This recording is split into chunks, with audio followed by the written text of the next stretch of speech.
Baik, Assalamualaikum warahmatullahi wabarakatuh.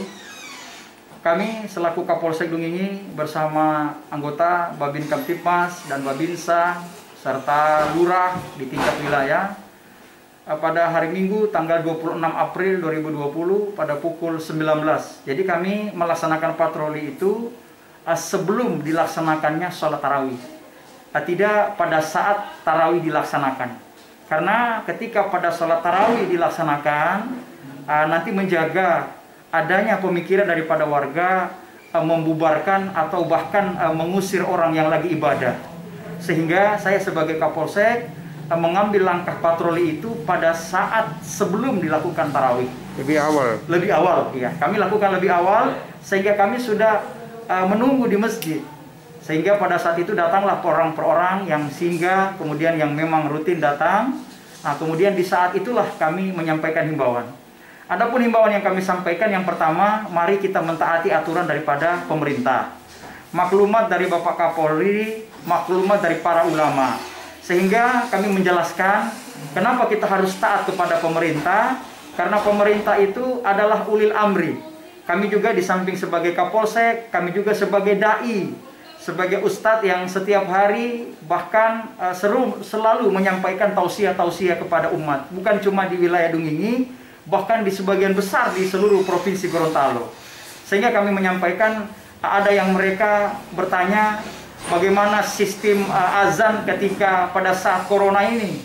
Nah, kami juga menyampaikan sebagaimana yang sudah disampaikan oleh para ulama, bahkan sudah pernah dikisahkan oleh para sahabat. Ketika hayya 'alas shalah diganti dengan sallu fi buyutikum, salatlah engkau di rumahmu. Nah, sehingga kami mengajarkan kepada imam itu sehingga ia paham. Kemudian ada yang lain menyampaikan, Pak, kami orang awam, kami Pak hanya bisa membacakan surah Al-Fatihah, tidak bisa membacakan surah-surah yang lain, hanya qul huwallahu ahad setelah Al-Fatihah. Kami sampaikan Allah itu maha pengampun, Allah maha penyayang. Apapun ayat yang kau bacakan, hanya itu kemampuan, maka bacalah itu di rumahmu. Sama pahalanya ketika dia sholat di masjid, sekarang berganti dengan sholat di rumah. Kenapa? Kenapa pahalanya sama? Karena situasi saat ini kita lagi menghadapi fenomena virus corona atau COVID-19. Sehingga alhamdulillah pada saat itu masyarakat pun memahami dan mengerti, kemudian mereka kembali. Sehingga kami menyampaikan kepada mereka, bukan berarti saat ini kami yang berdiam diri di rumah itu tidak cinta terhadap masjid, bukan. Kami pun rindu dengan masjid. Kami pun rindu dengan ibadah. Kami cinta. Cuma saat ini kami harus menahan diri dulu untuk bagaimana kita memutuskan mata rantai ini. Itu yang kami sampaikan. Dan mereka yang melaksanakan di masjid itu bukan berarti mereka melawan perintah. Bukan berarti mereka mau keinginan untuk tidak mentaati. Besar di hati mereka. Setelah kami dekati, ternyata banyak mereka orang yang awam, orang yang belum paham.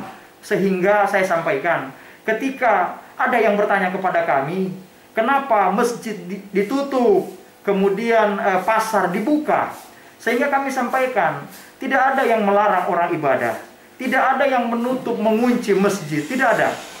Kami, aparat Polri dan jajaran ini, sesuai himbauan Kapolda Gorontalo, Kapolres Gorontalo Kota, dari pimpinan tertinggi kami Kapolri, hanya menghimbau saja dengan etika dan santun. Kami tidak membubarkan, kami tidak mengunci, kami tidak membubarkan. Semua hanyalah himbauan dengan etika, dengan humanis. Ketika mereka mengerti, alhamdulillah. Ketika mereka tidak mengerti, maka kembali kepada individu masing-masing.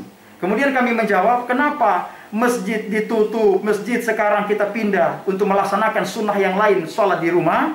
Karena masjid itu adalah tempat yang mulia, berbeda dengan pasar. Pasar itu tempat segala macam pergulatan di situ, bertemunya orang yang tidak bisa kita jamin kebersihannya. Begitupun masjid.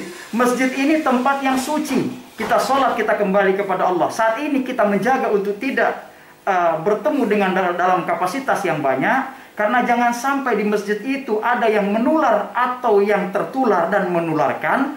Maka nanti akan jadi sasaran para ulama. Mana ulama? Apakah ulama tidak menyampaikan? Sudah mengingatkan.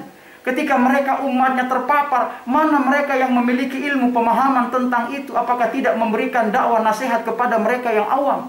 Nah, inilah kami datang ke sana terus menghimbau, dan kami akan terus menghimbau dengan humanis, dan kami berharap kepada seluruh masyarakat, bahkan seluruh jamaah yang ada, mari atiullaha wa atiur rasul wa ulil amri minkum. Taatlah kita kepada Allah, taatlah kita kepada Rasulullah, taatlah kita kepada para umara, para pemimpin kita.